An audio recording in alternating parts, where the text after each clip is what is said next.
في برامج طبعا أخرى، في ورش، في ورشة بالتعاون مع فيلم اندبندنت، مؤسسة فيلم اندبندنت، وفيها محاضرين دوليين، في ورش مصرية، في كمان تكريم اسم عبد القادر التلمساني، وهو أحد رواد السينما الوثائقية في مصر بمناسبة مرور 100 عام على ميلاده.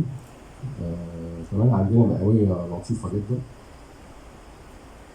هنحتفل بيها السنة دي، وهي مئوية النادي الإسماعيلي. هنعمل ورشة إن شاء الله، هنعمل ورشة، يعني الأهلاوية بيزعلوا شوية بس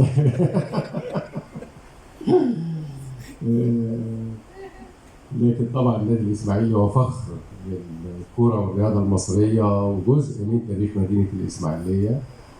ومن عدة سنوات احنا حتى في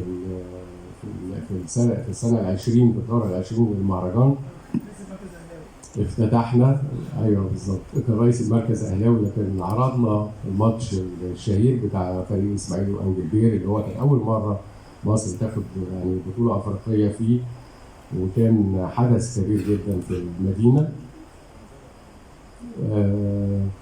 فالاستاذ محمد عبد الفتاح الشهير بكلابالا يعني شرفنا ان هو هيعمل ورشه مع قدامى اللاعبين وقدامى المشجعين في النادي الاسماعيلي، ويعني هيطلع منها عرض ان شاء الله وفيلم قصير. دي من ضمن طبعا ورش كتير وفعاليات كتيره موجوده. يعني اعتقد الملف الصحفي راح لحضراتكم. وطبعا في طبعا يعني المصور الفوتوغرافي الكبير محمد بكر، طبعا استاذنا يعني العظيم. هنحتفل برضه بذكرى المخرج الكبير شادي عبد السلام من خلال معرض للوحات محمد بكر للافلام ولشادي اثناء العمل. وده برضه احد المعارض يعني اللي هنحتفل بيها السنه دي.